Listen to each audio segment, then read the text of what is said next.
आज झारखंड, जय झारखंड। आदरणीय सांसद महोदय का कहीं संबोधन हो रहा था और उस संबोधन में महोदय इनडायरेक्ट रूप से मेरा नाम लिए बगैर मुझ पर कुछ चर्चा कर रहे थे और उन्होंने अंत में एक शब्द, एक वाक्य को कहने का कार्य किया। वह यह वाक्य था कि जाओ माँ से पूछ लो। हालांकि अगर हम गांव घर में अगर इस तरह के शब्दों का उपयोग करते हैं, वाक्यों का, कि माँ से पूछ लो, बाप से पूछ लो, तो हमें लगता है कि अशोभनीय शब्द होते हैं। और एक संसद महोदय के कंठ से इस प्रकार के वाक्यों का निकलना मुझे लगता है कतई शोभा नहीं। हम युवा हैं, हम सब आलोचना तीखा शायद कर लें, क्योंकि हम लोगों की उम्र 29 साल है। तो खैर, आपने हमारी माता की बीमारी जो थी उसमें इलाज के संबंध में कुछ कह रहे थे और आपने जैसे ही कहा कि जब माँ से पूछ लो, सच में हमने माँ से पूछा, क्योंकि हमने इससे पहले, और चूंकि उस वीडियो में आपने खुद कहा कि उसके पास टाइम नहीं था, उसकी माँ 3 महीना से बेड में पड़ी थी। तो सही बात है, आज भी मेरा वही कंडीशन है, मेरा आज भी वही रूटीन है। मैं घर नहीं जा पाता हूँ, माँ की क्या स्थिति मैं नहीं देख पाता हूँ। तो लिहाजा आपने जैसे ही कहा कि माँ से पूछ लो, मैंने पूछा कि जब आपका तबीयत खराब था तो आपसे मिलने कौन कौन आया था। तो मुझे जो बातें पता चली आज आपसे अपनी माँ से बात करने के क्रम में मैं शेयर करना चाहता हूँ। मैंने शुरू से कहा कि मैंने कभी सच्चाई झारखंड वासियों से नहीं छुपाई। मैंने जगन्नाथ महतो के लिए प्रचार किया था, मैंने सहर स्वीकार किया। मैंने मथुरा प्रसाद महतो के लिए प्रचार किया था, मैंने सहर स्वीकार किया। और आज जो माननीय संसद महोदय के मुखारबिंद से जो बयान आया है, मैं उस पर बात करना चाहता हूँ। तो जब मैंने माँ से पूछा तो मेरी माँ थोड़ा पहले भावुक हुई, क्योंकि जिस शख्स ने माँ को घर से लेकर अस्पताल गया तो उनका नाम स्वर्गीय सौरभ महतो है। आज वो दुनिया में नहीं है, प्रार्थना करते हैं। उनसे हमारी मित्रता है। हम गांव में नहीं थे, हम घर में नहीं थे, हम मामा घर में रह के आंदोलन कर रहे थे और वही लेकर गए थे। तो माँ ने घटनाक्रम बताया कि 2 लोग थे, सौरभ को पहचानती हैं और शायद जो सौरभ के साथ थे उनके जीजा थे, जिनके माध्यम से उनको अस्पताल लेके जाया गया।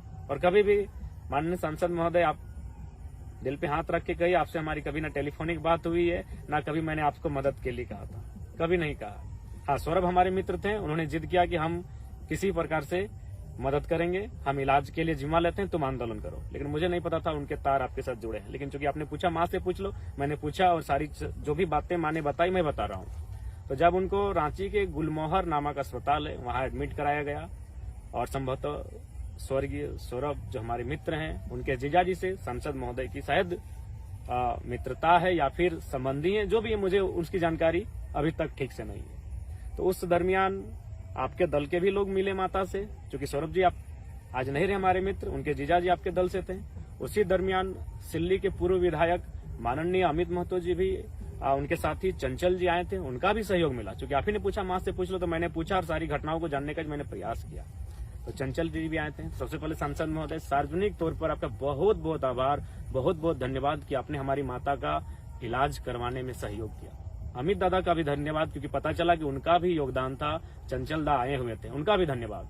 और साथ ही जानने के क्रम में यह भी पता चला कि 18 दरोगा की टीम पहुंची थी, जो भी थे, जो भी दरोगा की टीम का नेतृत्व कर रहे थे, क्योंकि वो सरकारी लोग हैं। पता नहीं मेरी माँ का इलाज करना भी कहीं उन दरोगा के लिए गुनाह ना हो जाए, इसलिए मैं उनका नाम नहीं लेता हूँ। 18 जो 2018 बैच के 18 दरोगा हैं जो झारखंडी थे, उनके माध्यम से किसी ने 1000 रुपया, किसी ने 1500 रुपया देने का काम किया था। उन तमाम 18 के 18 दरोगा को मेरा धन्यवाद। चूंकि मैं नाम उनका नहीं लूंगा, क्योंकि दरोगा हैं और मेरी माँ का मैंने इलाज करना भी कहीं अपराध ना हो जाए, सरकार कहीं उन पर दंडित ना कर दे, इसलिए मैं उनका दरोगा सबका नाम नहीं लूंगा। अमित दा का नाम दिल से लूंगा, क्योंकि पता चला वे भी थे। और सांसद महोदय का भी दिल से नाम लूंगा, क्योंकि जो सौरभ जी थे, क्योंकि सांसद महोदय कभी नहीं गए थे, लेकिन जो सौरभ जी थे उनका संबंध उनके जीजाजी से था और उनके जीजाजी का संबंध सांसद महोदय से था। ये कड़ी जब मैंने माँ से पूछा पता चला। और एक बात महोदय, आप जो इस प्रकार से एहसान गिना रहे हैं, चलिए अच्छी बात है, गरीब आदमी को उसका एहसान गिनाना ही चाहिए। ऐसे भी लोग गरीबों को एहसान बहुत जल्दी गिनाते हैं। आपने बिल्कुल सत्य कहा कि मेरी माँ बांस की ठटरी पर ही बंधा हुआ था। तो ये तो आप बिल्कुल स्पष्ट झारखंड वासी को बता रहे हैं और मैंने भी बताया कि हाँ, मैं निर्धन परिवार का ही बेटा हूँ। आज भी मेरा घर मिट्टी का ही है और बिल्कुल सत्य झारखंड वासियों कि जब मेरी माँ को इलाज करने के लिए ले जाया गया, बिल्कुल बांस का ठटरी ही था और बिल्कुल 3 महीना से बेड में थी। एक बार इलाज हुआ था, वो शायद सक्सेसफुल नहीं हुआ था। और मैं माटी की बात करने वाला बेटा, शहीद का बेटा, मैं माँ से बढ़कर मैंने माटी को तरजीह दिया। और सांसद महोदय, ये तो आपने ही खुद कहा कि उसको इतना भी ख्याल नहीं रहता है कि माँ की चिंता करे। वो माँ को 3 महीने से बेड में छोड़कर आंदोलन कर रहा था। तो ये बात भी आपने खुद बताया कि झारखंड वासियों को संदेश भी दिया कि मैं कितना पागल हूँ कि मेरी माँ सैया बेड पर बैठी है, बीमार अवस्था में है, और मैं माटी के लिए लड़ रहा हूँ, मैं झारखंड के आवाज बन रहा हूँ। तो ये चीजें भी आपने बताई। और मेरी माँ के पांव में बांस का ठठरी लगा था, यानी मेरी आर्थिक स्थिति क्या थी, ये भी आपने बताया। बिल्कुल धन्यवाद।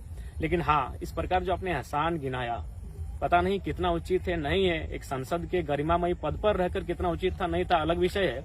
लेकिन मैं पहले आपको सार्वजनिक मंच पे तमाम मीडिया प्लेटफॉर्म के माध्यम से धन्यवाद देते हुए एक पहला बात तो प्रार्थना करूंगा कि जो मेरे परिवार की स्थिति है, मेरी माँ जो बांस की पटरी में, बांस के लकड़ी के सहारे अपने पांव में बांधकर 3 महीना बेड में रही, मैं प्रार्थना करता हूँ, ईश्वर से प्रार्थना करता हूँ, बूढ़ा बाबा से प्रार्थना करता हूँ कि आपके परिवार को ऐसा दिन कभी ना देखना पड़े, कभी आपका परिवार ऐसा दिन ना देखना पड़े कि इलाज के अभाव में 3 महीना बेड पर पड़ा रहना पड़े और बांस की टटरी बांध कर रहना पड़े। आपका परिवार कभी ऐसा दिन ना देखे। लेकिन अगर आपके रिश्ते नाते, सगे संबंधी, अगर उनके साथ कभी कोई ऐसी घटना घटती है और अगर जनता का आशीर्वाद मुझे मिला और मैं भी सांसद बनता हूं, तो मैं आपको विश्वास दिलाता हूं, जिस प्रकार आपने मेरी मां के इलाज में सहयोग किया था, इनडायरेक्ट रूप से या डायरेक्ट रूप से मुझे अभी भी नहीं मालूम, क्योंकि सौरभ जी अब नहीं है, मैं भी आपके उस सगे संबंधी का इलाज करवाऊंगा। ये मैं पूर्ण विश्वास और वचन देता हूँ। अगर मैं ना भी बनूं, लेकिन अगर कभी मेरी जरूरत पड़ी, क्योंकि इस एहसान के बदले जो एहसान आपने मुझसे किया है, तो मैं कसम खा के कहता हूँ, मैं अपना ब्लड, अपना रक्त बेचकर आपके उस सगे संबंधी का इलाज करने का मैं प्रयास करूंगा। और मैं पुनः धन्यवाद। लेकिन साथ ही एक सवाल, क्या लोकसभा का चुनाव मेरी मां का इलाज आपने करवाया उस मुद्दे पर होना चाहिए, या एक अच्छा अस्पताल के मुद्दे पर होना चाहिए, ताकि आपको किसी पर एहसान न करना पड़े? यदि एक बेहतर अस्पताल मुद्दा होता, आज अगर बेहतर एक अस्पताल आपके लोकसभा क्षेत्र के अंतर्गत आता, अगर ये आपका मुद्दा होता, या फिर इसको आप धरातल पर लेके आते हैं, तो शायद मेरी जैसी न जाने कितनी माएं होंगी जो इलाज के अभाव में 3 महीना सर बेड पर होंगी। और शायद अगर आप उनका इलाज कर भी दे सांसद महोदय, तो क्या पता भविष्य में फिर आप एहसान गिनाएंगे। इसीलिए आप भविष्य में इस बात का ध्यान रखिएगा, किसी माँ का इलाज इसलिए मत कीजिएगा कि एहसान गिनाइएगा। आपसे करबद्ध प्रार्थना होगी, आप अपने लोकसभा क्षेत्र में, चूंकि आप प्रत्याशी हैं, भले हमसे आपकी टक्कर है, रहेगी ही, राजनीतिक भिन्नता रहेगी, लेकिन अगर आप जीत के जाते हैं या मैं जीत के जाता हूं, अलग विषय है, तो प्रयास कीजिएगा कि किसी माँ, कोई और माँ 3 महीना बेड पर इलाज के अभाव में ना रहे, एक बेहतर अस्पताल की व्यवस्था करने का प्रयास कीजिएगा। क्योंकि आप सरकार में बैठे लोग थे, ऐसा नहीं था कि आप विपक्ष में बैठे लोग थे। लेकिन खैर, आपने एहसान गिनाया है, उसके लिए आपका बहुत बहुत धन्यवाद। और साथ ही आपको सार्वजनिक मंच के माध्यम से मैं आपको धन्यवाद दूंगा कि मेरी माँ के इलाज में आज पता चला मुझे कि उसमें आपका भी योगदान था। क्योंकि मैं अभी तक मान रहा था कि हमारे मित्र सौरभ जो आज स्वर्गवासी हो चुके हैं, वो टाटा सिजवा के हैं, उनका योगदान है। स्वाभाविक उनका योगदान तो था ही, लेकिन उनका संबंध किसी और से था और उसका संबंध आपसे था। ये कसम खा के बोलता हूँ, ये मुझे पता चला। हाँ, ये भी मुझे पता चला कि अमित दा के साथी चंचल जी, उनको मैं कभी नहीं मिला हूं, लेकिन जब आपने कहा कि माँ से पूछ लो, तो मैं आज पूछने घर गया हुआ था। ये सारी चीजें छनकर सामने आई।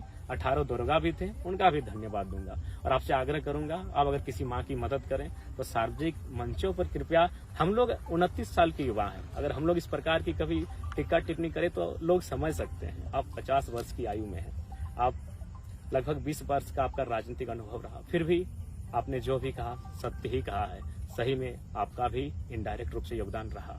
तो खैर, आपको पुनः एक बार बहुत बहुत धन्यवाद। और मैं पुनः प्रार्थना करूंगा कि जिस प्रकार, जिस विकट परिस्थिति में आपने मेरे परिवार का, मेरी माँ का मदद किया है, मैं प्रार्थना करूंगा आपका परिवार ऐसा दिन कभी ना देखे, कभी भी ऐसा दिन आपका परिवार ना देखे। मैं ये प्रार्थना करता हूँ। धन्यवाद सांसद महोदय, और साथ ही धन्यवाद अमित दादा का भी।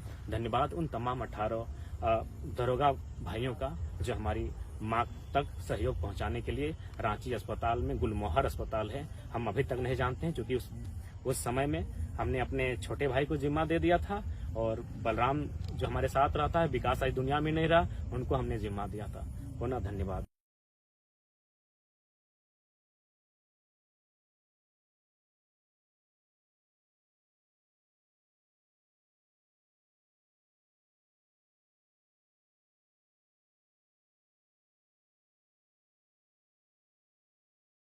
बायोम मेडिकल प्रिपरेशन का एकमात्र संस्थान जहां है complete digital classrooms, individual doubt counters, video lectures, student tracking system, library facility, 100% result oriented rankers batch, study package and class notes in PDF। Jharkhand के इतिहास में पहली बार नीट UG में 700 मार्क्स पार। 10th पास स्टूडेंट्स के लिए फाउंडेशन कोर्स और 11th पास student के लिए फ्रेशर कोर्स। 12th पास स्टूडेंट्स के लिए टारगेट कोर्स 18 अप्रैल से शुरू हो रहे हैं। Contact biome.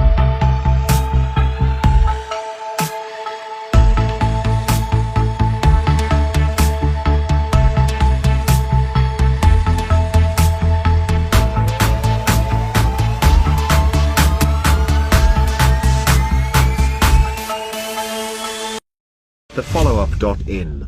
Like, share, and subscribe.